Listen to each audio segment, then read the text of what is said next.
Hello. Airline uniforms, perfectly pressed subtle makeup, and sweet smiles. These are the familiar images we often think of when it comes to flight attendants. But once they step away from their job, they are just ordinary people, like anyone else with the same joys and sorrows, the ups and downs of life. Everyone has the right to seek happiness for themselves, but not everyone is fortunate enough to find it. Our story begins on Sunday, December 8th, 2013. In the stillness of the night, the Quan Yuan apartment complex lay in silence. The ticking of a clock seemed louder than ever, breaking through the unsettling quiet. Chen Manzhen lay on her bed staring at the ceiling, her eyes heavy with exhaustion. No matter how hard she tried, sleep would not come. Her mind was tangled with details from a phone call she had just received. The caller was her older sister's supervisor. Her sister Chen Manyi also worked for an airline. The supervisor explained that Manyi hadn't shown up for several days and asked if the family knew what had happened. Hearing this left Manzhen deeply unsettled. Thinking back, she realized it had been 4 days since she had last seen her sister at home. She had simply assumed her sister was away on flights. The supervisor added that on December 4th around 3 p.m., the company received a call from Manyi. Her voice sounded hoarse as she requested sick leave. According to regulations, sick leave requests must be made at least 2 hours before a shift. But with only 1 hour left until her shift began, the company was left in a difficult position, unable to quickly find a replacement. At the time, Chen Manyi was 26 years old. Her English name was Abby, and she was a flight attendant. As you know, attendance rules for flight crews are extremely strict. Any absence or sudden leave could affect one's career. Yet Manyi had always been known for her dedication to work. For Manyi to suddenly call in sick was something that had never happened before. What on earth had she encountered after the call from the airline? Manzhen anxiously tried to reach her sister, and even her sister's boyfriend, but none of the calls were answered. Her mind ran through every possible scenario, but the more she thought, the more uneasy she became. She had no idea where to begin. Around 2 a.m., Manzhen suddenly remembered that her older sister would always bring a suitcase with her whenever she went to work. So she began searching the entire house. There were 3 sisters in the family, all sharing the same bedroom. Since the second sister was studying abroad in Singapore, only she and the eldest stayed in the room, each with her own bed. While searching, Manzhen noticed that her sister's suitcase and handbag were not in the room. If she had really gone to work, she would surely have taken both with her. What was strange, however, was that on her sister's neatly made bed, the blanket was puffed up as though something was hidden underneath. When she lifted the blanket, a horrifying sight appeared before her eyes. Underneath lay a flight attendant's uniform, a pair of high heels, and a handbag. Since childhood, Chen Manyi had always been neat and tidy, never once putting shoes on the bed. This discovery filled Manzhen with dread. Unable to calm down, she quickly woke her parents so they could discuss the situation. The whole family began searching the apartment together. Not long after, their father suddenly shouted from inside the wardrobe of the sister's bedroom, "I found it. Over here." At first, Manzhen thought he had found the suitcase, but as she ran to the doorway, she froze in horror and collapsed onto the floor. The closet door was wide open and a pair of pale, stiff legs was sticking out. The entire house fell into a dreadful silence. From inside, the wardrobe wafted the smell of mothballs mixed with the stench of a decomposing body. The father's eyes were vacant and lifeless as he recalled how for days there had been a strange odor lingering in the house which disappeared whenever he opened the windows. He now realized it had been the smell of death all along. After regaining her composure, Manzhen told her parents not to touch anything to avoid disturbing the crime scene, then immediately called the police. By 2:30 a.m., officers and an ambulance had arrived at the scene, and the entrance to the Quan Yuan apartment complex was sealed off. Chen Manyi's body was found in the wardrobe in a bizarre position. Her legs were pointing upward, head bent downward, still fully dressed with a scarf from her uniform tied around her neck. She had been dead for several days. because the wardrobe was filled with mothballs and clothing that blocked odors combined with the winter weather. Decomposition was slow, and the smell was not overpowering. That was why the family had unknowingly lived with her body for days. The autopsy revealed that the victim had not been assaulted, though signs of struggle were found on her head and hands with blood trickling from her nose. On her neck were 5 distinct injuries, 2 horizontal scratches, and 3 vertical claw marks.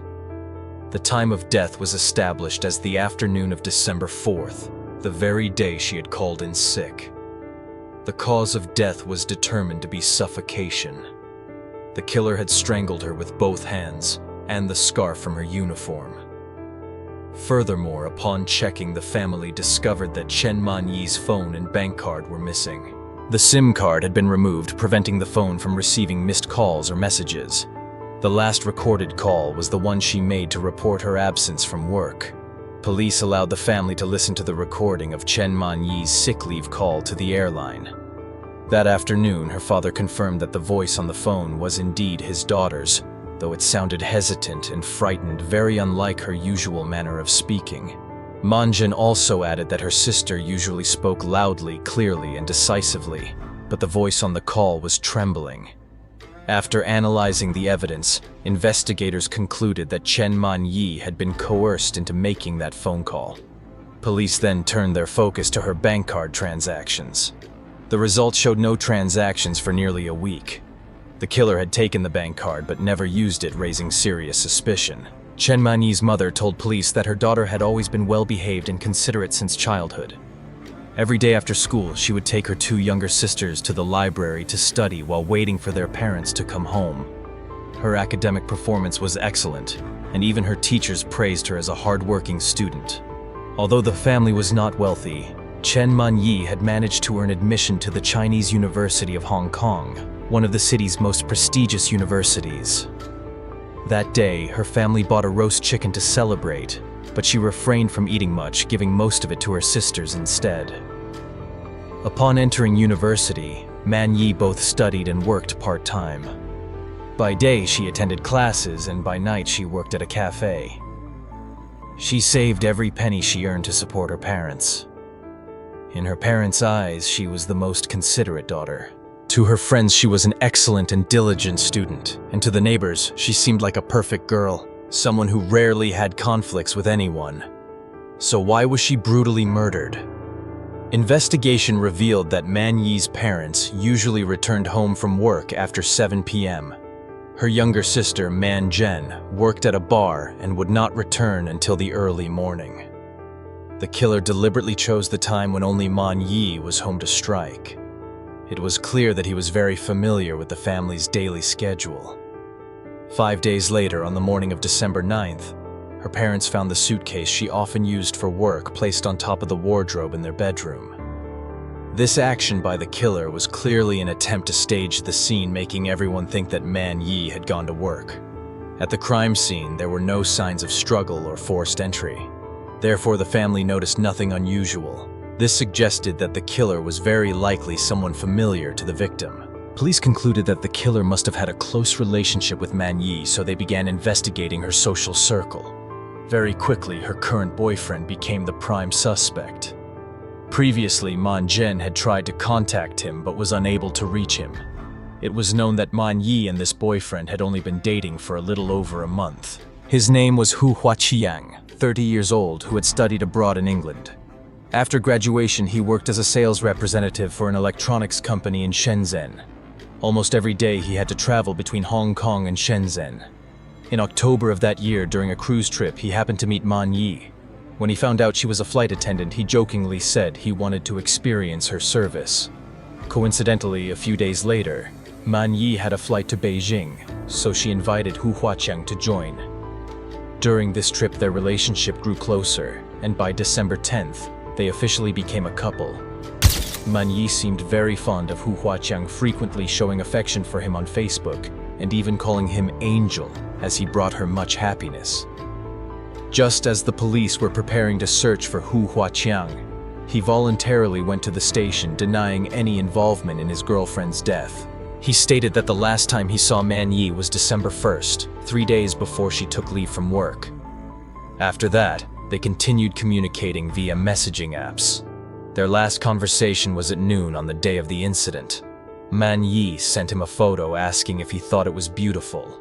Hu Huaqiang said that according to her flight schedule, she would return to Hong Kong at 10:30 p.m. on December 4th. So at 11:30 p.m., he sent a message asking if she had arrived home.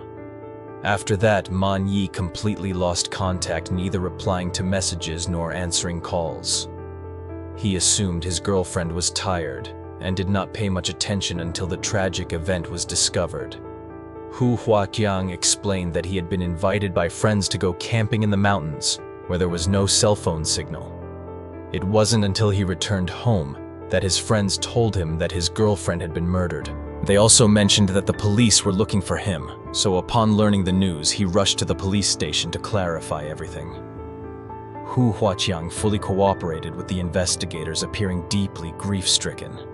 He said that although he had only recently met Man Yi, the two were very compatible. His girlfriend was approachable and deeply cared for her family.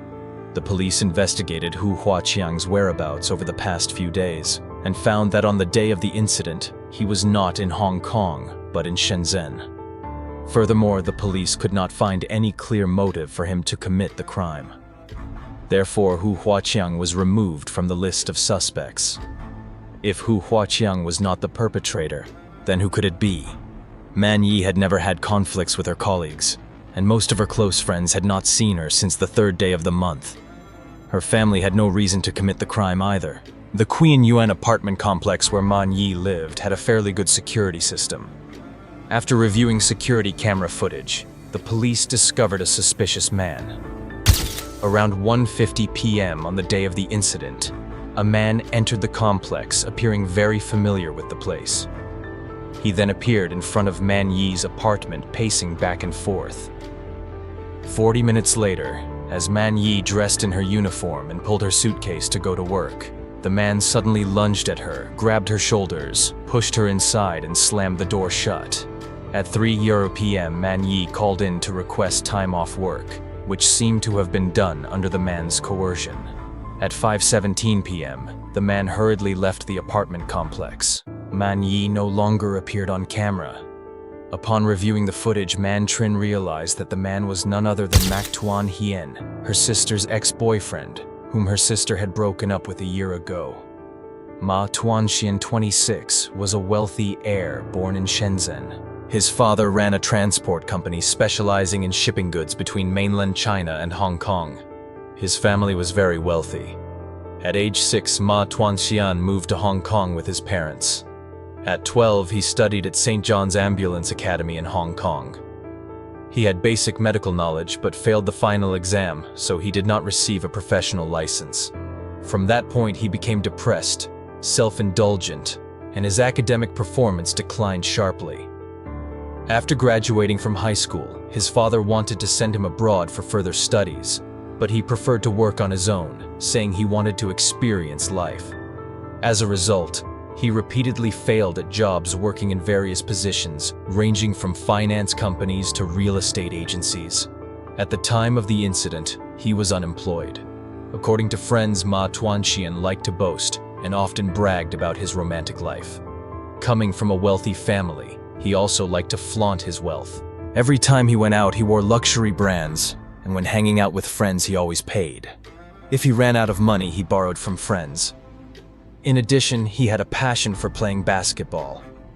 Every Thursday, he would join basketball practice at the same time, and at a familiar location, never missing a session. His relationship with Man Yi started rather simply. One November day, Ma Tuanxian went to a bar in Lan Kwai Fong to meet up with friends. By chance, he ran into Man Yi, who had come to pick up her younger sister, Man Zhen, after work. He was immediately drawn to Man Yi and took the initiative to start a conversation and get to know her. After that, Ma Tuanxian pursued Man Yi, passionately giving her a bouquet of roses every single day, showing intense affection. Man Yi was touched and eventually agreed to date him. In the eyes of everyone, they appeared to be a very happy couple. Mak Tuan Hien not only gave Man Yi many luxury items, but also often took her on trips. On social media, he would sometimes boast about their relationship and at other times express concern for his girlfriend's hard work. After each trip, Man Yi would buy small gifts for Mak Tuan Hien. Whenever he wanted to meet, she always agreed. But the relationship lasted less than a year before coming to an end, and their breakup was far from peaceful. Man Yi said she felt like an empty shell, cut off all contact and blocked every account belonging to Ma Tuan Xian. In response, Ma Tuan Xian created fake accounts just to send her hostile and insulting messages. The emotional toll pushed Man Yi into a state of despair. She even wrote online that her ex-boyfriend wanted to harm her. When her family found out, they were furious. Her father took 2 weeks off from work so he could personally drive her to and from her job every day, making sure nothing bad would happen to her. Thanks to her family's protection, Man Yi slowly overcame the fear of her ex. From this, investigators believed Ma Tuan Xian might have had a motive. But what puzzled them was that coming from a wealthy background, why would he take Man Yi's bank card? Reviewing security footage, police noticed that after leaving her apartment building, Ma Tuan Xian casually stopped to fix his hair in a mirror. He then went straight to a nearby ATM. After a few attempts, he walked away empty-handed, clearly uneasy. Investigators realized Ma Tuan Xian didn't know Man Yi's bank card PIN, which explained why he couldn't withdraw any cash. Bank records confirmed there had been 2 failed attempts at entering the password. Digging further, police examined his call logs. In the 3 days surrounding the incident, Ma Tuan Xian had contacted 3 different people. Officers immediately tracked them down. The first was a basketball teammate, who recalled that one day after the case broke, Ma Tuan Xian showed up at the court. Oddly, he came dressed unusually covered up, and even wore sunglasses, something rare for him. Claiming he was busy, he didn't join practice. What caught attention was that he had 2 visible red scratch marks on his neck. When asked, he laughed it off, saying they came from his girlfriend playfully scratching him. At the time, his teammate didn't think much of it. After the game, the 2 took the subway home together. But instead of getting off at his usual stop near his house, Ma Tuan Xian stayed on and exited elsewhere, which seemed strange. The second person was a middle school friend. On December 6th, Ma Tuan Xian called him saying he had something serious to talk about. They met up, bought some beers from a convenience store, and sat on a roadside bench drinking. Seeing his friend's heavy expression, the man joked, "What did you do, something crazy?" After a quick denial, he teased further. "Or worse, did you hurt someone?" But this time, what was meant as a joke was met with complete silence. At that moment, the classmate sensed something was wrong. He suddenly stood up, staring at his silent friend in disbelief. After a long pause, Ma Tuan Xian finally spoke again, sat back down, and began to talk. That was when he confessed to ending Chen Man Yi's life. When asked how it happened, he raised his hands to mimic a choking motion, and added that out of fear, he had also covered her eyes with a cloth. The friend was utterly shocked and asked why he would do something so reckless. Ma Tuan Xian explained with a strange childhood story. When he was little, he had a video game console. His younger cousin wanted to play with it, and the whole family encouraged him to share. But instead of handing it over, he threw the console down the stairs. His reasoning, as he later admitted, was simple. If I can't have it, then no one else should either. The third person Ma Tuan Xian contacted was a longtime friend. On the night of December 7th, he called to meet up. During their talk, Ma Tuan Xian admitted what he had done and said he was planning to flee Hong Kong. However, because he often exaggerated stories, this friend didn't fully believe him. They parted ways after only a short conversation. About an hour later, Ma Tuan Xian called again, telling him he was heading toward the border, and asked him not to reveal anything about his departure. By this point, there was enough evidence to make him the prime suspect. The police announced a reward of 300,000 Hong Kong dollars, around 115,000 US dollars, for information leading to his capture. Given the seriousness of the case, public outrage grew and Ma Tuan Xian faced widespread condemnation. Even the middle school friend who had once listened to his confession could no longer stay silent. He went to the media urging Ma Tuan Xian to surrender. He stated that once mistakes are made, there's no undoing them. Running away would never erase the consequences, and the only way forward was to face the truth. 3 years later, the case finally took a dramatic turn. On October 24, 2016, police received a tip. A concerned father reported that his daughter was dating a man he found irresponsible and untrustworthy. When the father searched online, he realized her boyfriend was none other than Ma Tuanxian and immediately informed the authorities. 5 days later, after a swift investigation, mainland police tracked him down. He was arrested in a hair salon just 6 days before his birthday. Before the arrest, Ma Tuanxian had still been enthusiastically planning his birthday celebration. In custody, he confessed to taking Chen Manyi's life and concealing her in Hong Kong. The entire story was finally brought into the light. To outsiders, Ma Tuanxian had always seemed like a decent man. But deep down, he knew it was only a facade he had carefully built. He often bragged to friends about dating a well-educated flight attendant who always did as he wished. Yet behind the scenes, he was also seeing other women. After more than a year, the relationship began to crumble. In early 2013, Ma Tuanxian went to the airport to pick up Man Yi and saw her chatting happily with a male colleague. The two looked friendly and jealousy consumed him. He stormed over, shouting insults at both of them in public. Man Yi felt deeply humiliated. To her, it was nothing more than a casual conversation with a coworker.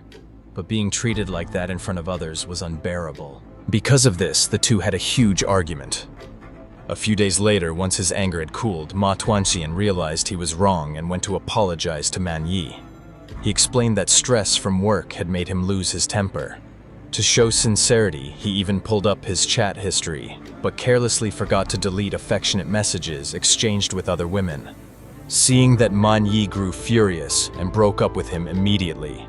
In a panic, Ma Tuanxian claimed those women meant nothing to him, saying he had known them before their relationship and hadn't yet cut ties. To prove his remorse, he showed up at her workplace every day to apologize. Eventually, they reconciled. But after moving in together, Ma Tuanxian's true nature became clear. He quit his job, spent his days gaming at home, and whenever Man Yi encouraged him to work, he excused himself by saying he was from a wealthy family, and his father would soon hand him the entire fortune. The truth was, his father had already cut off his allowance long ago, hoping he would become independent. Yet Ma Tuanxian refused to change, sinking into gambling and constantly borrowing money from Man Yi. He became volatile, breaking things in anger. Within just 2 weeks, his debts had piled up to hundreds of thousands of Hong Kong dollars. By September, when he asked to borrow again, and Man Yi refused, another heated fight broke out. In his rage, Ma Tuanxian grabbed her by the neck and threatened her. Terrified, Man Yi managed to call the police. Officers quickly arrived at the hotel and restrained him. After investigation, he was brought to the Tuen Mun court and charged with breaching bail conditions. It was considered a light sentence, essentially requiring him not to break certain rules for a set period. But for Man Yi, that incident was the final straw. She ended the relationship for good. Still, Ma Tuanxian couldn't let go. He followed her, and upon learning she had a new boyfriend, tried calling to reconcile but was ignored. Determined, he studied her schedule and chose December 4th to confront her at home. Knowing her family's routine, he waited until the afternoon when she was alone. He believed that by using threats, he could pressure her into returning. That day, Ma Tuanxian went to the apartment complex at Quan Yuan and knocked on her door. Man Yi, cautious, looked through the peephole and refused to open. So he stepped aside out of sight and waited. When she eventually opened the door, he rushed in. He thought things would go his way, but Man Yi firmly refused. She told him she needed to leave for work and asked him to go. Under pressure, she even called in to take the day off. When persuasion failed, Ma Tuanxian lost patience. He pulled at the scarf on her uniform, and in the struggle, she scratched his neck with her nails, leaving 2 visible marks. Losing control, he strangled Man Yi until she could no longer breathe. What followed matched the police investigation he tried to clean up, staged the scene to make it look as if she had gone to work, sold her phone, and fled Hong Kong.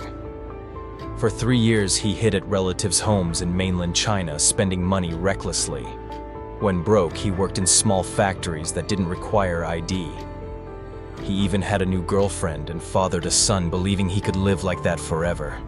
But when his new partner's family uncovered his true identity, they reported him. After being caught, Ma Tuanxian admitted he had once thought of surrendering but feared the punishment. He had never committed a crime before. Now he claimed to be filled with regret, ashamed before both his own family and Man Yi's family. He said his conscience had tormented him all along, and in a way, his capture was a form of release. In 2017, mainland authorities extradited Ma Tuanxian back to Hong Kong. During the transfer, he kept covering his face with both hands, showing a look of remorse. 5 years after the crime, in April 2018, his trial opened at the Hong Kong High Court. Ma Tuanxian was charged with murder, theft, and several other counts. In court, he changed his story, claiming it had not been intentional but a tragic accident. He told a different story. That day, he came to see Man Yi to ask for a reconciliation. Man Yi neither agreed nor refused. Instead, she took the initiative to ask for leave from work, saying she wanted to cook a meal for him. While Man Yi was in the bathroom, Ma Tuanxian saw a message from Hu Huaqiang on her phone with very intimate words. The two started arguing. In the heat of the quarrel, Man Yi mocked Ma Tuanxian's ability in bed, which enraged him.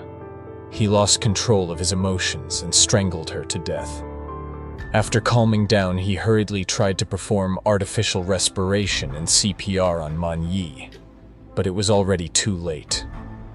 After fleeing to the mainland, he often wanted to turn himself in out of guilt, but he was afraid of implicating others, so he did not dare. He always carried Man Yi's photo with him, taking it out to look at in the quiet of the night. Only when he had a new girlfriend did he finally burn the photo. Although Ma Tuanxian repeatedly said that he truly loved Man Yi and felt guilty toward her family, his behavior when questioned by the judge was strange. He smeared Man Yi's private life many times, claiming they had sex shortly after meeting. When asked what he liked about Man Yi, he stammered for a long time before muttering just 2 words lively. The forensic doctor questioned Ma Tuanxian's testimony, pointing out that if a victim had received CPR, there would be bruises on the chest. But Man Yi's body showed no such marks. Instead, she had signs of loss of bladder and bowel control, which indicated intense emotional change before death, likely due to pain or fear. Several of Ma Tuanxian's friends testified in court. One of them said that after the crime, he confessed that he had wanted to kill Man Yi for a long time. This proved the case was premeditated. Man Zhen's mother broke down many times, sobbing uncontrollably during the trial. When shown her daughter's photo, she had to cover her mouth with tissues, unable to speak. Man Zhen was furious at Ma Tuanxian's defense, insisting her sister had long wanted to break up, but he kept clinging on. Her sister would never have agreed to get back together. Although the defense lawyer argued that Ma Tuanxian was remorseful and asked the court for leniency, the judge declared him cold-blooded, irresponsible, and deceitful. The judge saw no sign of true regret. He also pointed out that the defendant had already admitted to killing Chen Man Yi before the trial began. The key issue was whether he intentionally killed her. After the jury's deliberation, the result came out with a 6-1 vote. The court declared Ma Tuanxian guilty of murder and other charges, sentencing him to life in prison. Hearing the sentence, Ma Tuanxian showed little reaction, only staring blankly ahead. Man Zhen burst into tears, standing frozen. In a later interview, she said the law could only judge to this extent, but there were many things it could never repair. She would never forgive the defendant. At least her sister was finally at peace. The case left people heartbroken and outraged. Chen Man Yi was just an ordinary woman who wanted happiness for herself. She did nothing wrong. The wrong one was the man who could not let go, who was cruel and heartless. Her story closed with the life sentence for Ma Tuanxian, but the pain and loss her family endured would last forever. This case is a heartbreaking reminder of the devastating consequences of possessiveness, jealousy, and selfishness in love. It also warns all of us about the importance of respecting the freedom and choices of others, as well as the necessity of speaking up and seeking help when facing violence or threats in relationships. Manyi's life was unjustly taken, but her story will forever serve as a lesson about the value of life, love, and justice. May she find peace wherever she is. That concludes today's video, and I look forward to seeing you in the next one. Goodbye.